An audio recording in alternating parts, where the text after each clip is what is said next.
Welcome to Nerdy as F***. Today we are breaking down the trailer for episode 8, season 4 of From. We found a 4K version of this to break down, which is a first. Usually we're looking at cell phone footage from behind prison bars, so let's get into it. If we're gonna do this, we have to do it right. I'm not gonna leave people down there, and I can't even... Oh my God. Were those gunshots? Oh, gunshots. no. Pew pew, bang bang. Is it Henry? It's gonna be Henry, bro. Oh no, but they could be misleading. Wait. Yeah, I they think want it us could to be a vision. think I think it could be a vision. I think he's seeing Abby again. Yes, because they want us to think it's Go Henry, right? Go back. Let me see Kenny's reaction, because if Kenny doesn't react like he heard gunshots, then that's all in Boyd's head. Oh yeah, no, Kenny does not look concerned. Wait, right at the end, he kind of like looks. Yeah, but not like if he heard gunshots, Kenny Not would be like, heard gunshots. Yeah, okay. He would be so fucking dramatic. chill, though. Like that could just be a chill Kenny Kenny lost both moment. parents. He's like, fuck it.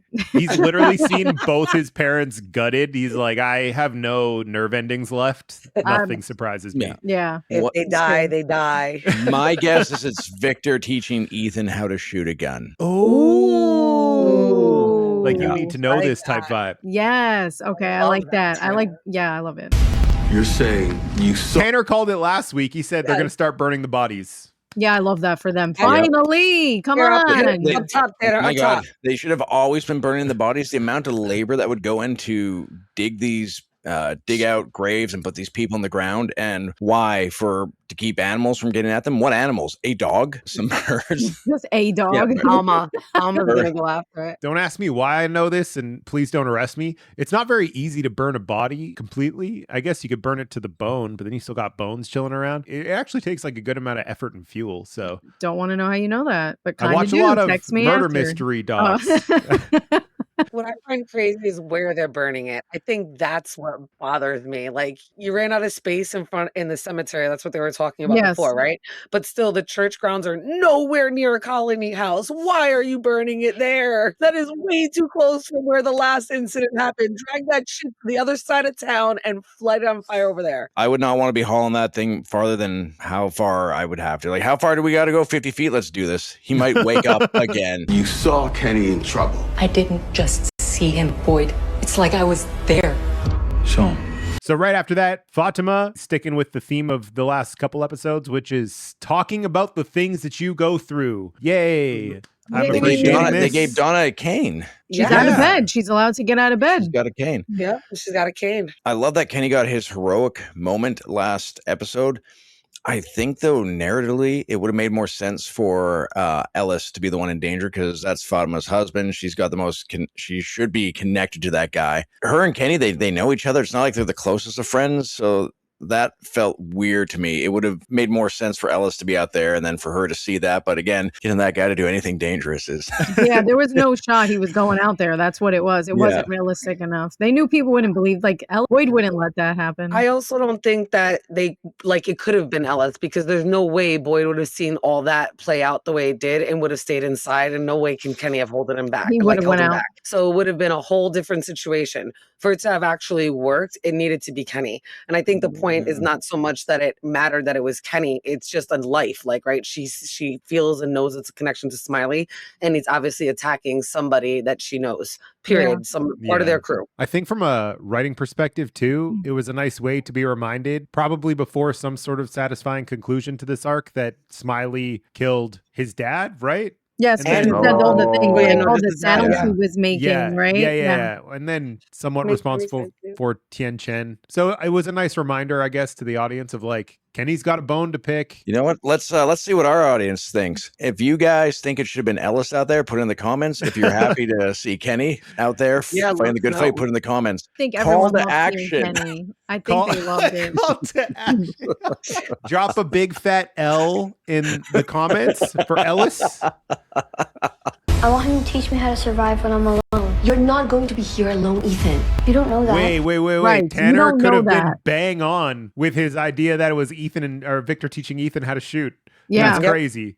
That was a crazy catch, my dude. And I love that for Ethan, that he wants to learn. It makes Oh, sense. yeah. And Tabitha's stupid. Like, she's not stupid, but like to say that, like, you don't know how things work here or what's going to happen. Anything could happen. Right. How can you look him in the face and be like, you're not going to be like, you don't know shit. Yeah, your job Period. is to prepare your child for Prepare everything him. possible for the whole world. And if from is his world, that's not going to school. That's a whole different look. He needs to be Yeah. as prepared. And who better to prepare him than the person that's been there the fucking longest and survived for 40 years, something that none of us know about because we Yes. still have no explanation for it. But clearly something worked. So Mhm. clearly, like, she should just shut the fuck up and let him. Like, And let him Also- learn. Let the boy learn. Also, Soul Brothers. So Exactly. Brothers. Soul Brothers. that's Soul right. Brothers. It's almost like Ethan's age is ambiguous at this point, because if he was still supposed to be the age he was when he got there, this wouldn't really be a conversation. But the writers are like, well, he's clearly older, so we could just put him in older situations. I'm like, I kind of appreciate it. Dude, I've been waiting to interject He's that aged. part, that I love how nobody's acknowledging that he's at least 5 years older from when they started. Like, A month. listen, kid, you're not going to be 6.5 forever. You got to grow up a little bit. He's clearly almost in puberty at this stage. Yeah. Well, Mom, Victor's going to protect me. In his fucking 5 o'clock shadow. There is a reason that no one has ever gotten out of here, and maybe that reason is no one has ever been willing to make the hard decisions before.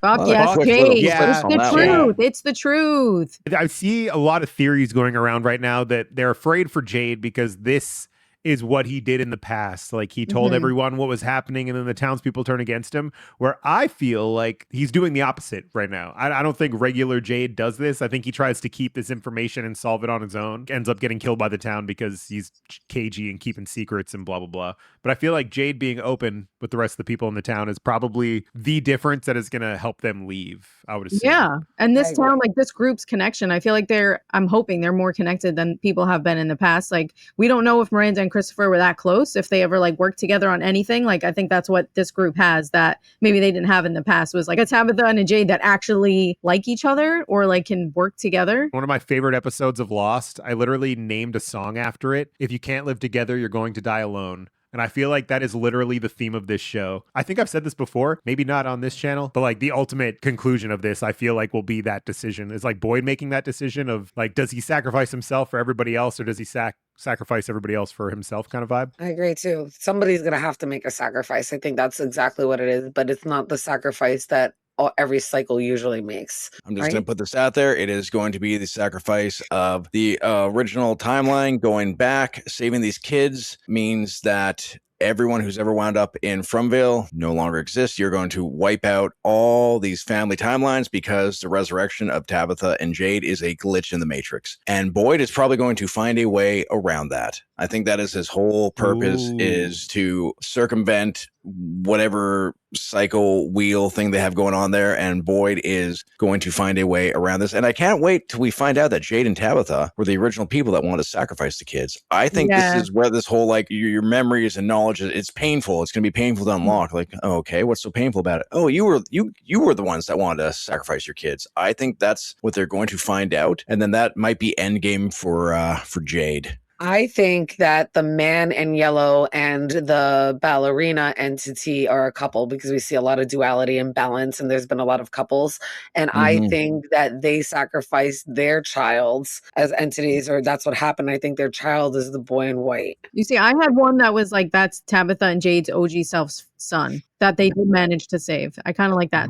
I think the only way we're going to get an answer out of this is if Julie or somebody's story walks back to the origin of the place, and we just see like ships sailing in, and she meets all these people for the first time. They're like, who are you in these strange lands? Yeah. Hello there, stranger. How art thou? The cave paintings. Who did those? Who's the ballerina person with the kimono lady? There's so many like weird strings that they just left dangling that I hope they wrap it up, because if not, maybe they're just hoping we forget about it. Yeah, But no, I think they plan on it, especially with the cave drawings. And I feel like it's crazy, like when we see that there's 8 that show up, right, on the boats, or is it 6? But then when they do the ritual, there's 10. So I feel like those people who came on the boats, like when they got there were people already there. The ballerina is just the man in yellow, isn't it? But he was like the thing when they were doing the music box, like she would come out with the music box. No, but then we see Sophia smile at the music box, right? Yeah, at the ballerina, yeah. Yeah, at the ballerina. And then we haven't seen the ballerina except for in Henry's vision as the nurse. Some people since think the man that's in her, yellow yeah. showed up. Yeah. So like maybe that was the only way he could manifest before he manifested. I gotta look this up, but I saw somebody said they were two different actresses in the credits. Like one is an actual trained ballerina out of Nova Scotia, and the other is a I thought they different looked actress. a little different. They weren't exactly the same. So many things to wrap up by the end of this season. Hopefully they won't linger into next season, because it feels like we got a lot of explaining to do next season too. So we're running out of road from start dropping big bombs, please. If you guys enjoyed our coverage, come on back. We'll be covering episode 8 very soon, Sunday. So get excited because it's coming. And then episode 9 and then 10 and then it's gone again. And I will slip back into the meaningless existence that I have outside of From. But until then, come back every week. We'll be covering the trailers. We'll be covering the episodes. If you enjoyed our coverage, hit the subscribe button. It's lots of fun. I promise. Join our Discord. It's even more fun. There's cooler people than us in there. It's crazy. If you made it this far into the video, we really appreciate you. It's lots of fun to have you here at the end where we all are. I enjoy it. Okay, thank you so much. Have a good night. Stay nerdy. You're on the bottom all red and flamey. Come on. Yeah, that's what I said. Nice shirt. Got a flaming hot bottom over here. Right? Oh, power. Give me these power bottom comments. Wow, should we leave? I'm just punching up right now.